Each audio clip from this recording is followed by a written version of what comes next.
কাউকে না জানিয়ে নিজে সরে গিয়েছেন, মানে টিট ফর টেট। কেমন হলো সিদ্ধান্ত? আমার একটা অ্যানাউন্সমেন্ট ছিল, আমি বাংলাদেশ দলের অ্যাজ এ টেস্ট ক্যাপ্টেন হিসেবে স্টেপ ডাউন করছি। আমি টেস্ট ফরম্যাটে আর কন্টিনিউ করতে চাই না।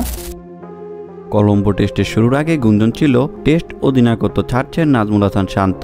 সিরিজ নির্ধারিত ম্যাচের আগে এমন একটা প্রসঙ্গ সামনে আসায় আলোচনাও বেড়েছিল অনেক। যদিও ম্যাচ পূর্ব সংবাদ সম্মেলনে শান্ত বিষয়টা এড়িয়ে গিয়ে বলেছিলেন শুধুই খেলায় মনোযোগী হওয়ার কথা। তবে আজ কলম্বে ইনিংস ও ৭৮ রানে হারের পর সেই আলোচনা আর জল্পনায় জটিলতা রাখেননি তিনি। ম্যাচ শেষে আনুষ্ঠানিকভাবে শান্ত জানিয়েছেন তিনি আর টেস্ট দলে অধিনায়কত্ব করবেন না।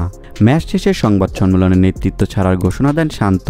তিনি বলেন, আমার একটা ঘোষণা ছিল, আমি টেস্টে অধিনায়ক থেকে সরে দাঁড়াচ্ছি। টেস্ট সংস্করণে আর এই দায়িত্ব ধারাবাহিকতা করতে চাই না। সবাইকে পরিষ্কারভাবে মেসেজটা দিতে চাই, এটা ব্যক্তিগত কোনো কিছুই না, দলের ভালোর জন্যই এই সিদ্ধান্ত নিয়েছি। আমি মনে করি এটাতে দলের ভালো কিছুই হবে। এর আগে ওয়ানডে ও টি-20 দলের অধিনায়কত্ব থেকে সরিয়ে দেওয়া হয় শান্তকে।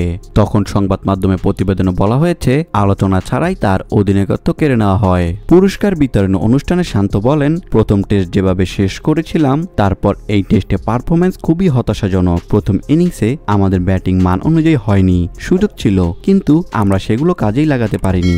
শান্তর নেতৃত্বে 14 টেস্টে জয়ের বিপরীতে 9 হার, একটি ম্যাচ ড্র করেছে বাংলাদেশ। এর মধ্যে পাকিস্তানের বিপক্ষে ঐতিহাসিক টেস্ট সিরিজ জয় এবং নিউজিল্যান্ডের বিপক্ষে সিলেটে দেশের মাঠের প্রথম টেস্ট জয় ছিল বাংলাদেশের বিশেষ অর্জন। ভিডিওটি দেখার জন্য অসংখ্য ধন্যবাদ। নিত্য নতুন এমন ভিডিও পেতে হলে আমাদের চ্যানেলের সঙ্গেই থাকুন, সাবস্ক্রাইব করুন, ভালো লাগলে অবশ্যই লাইক করুন।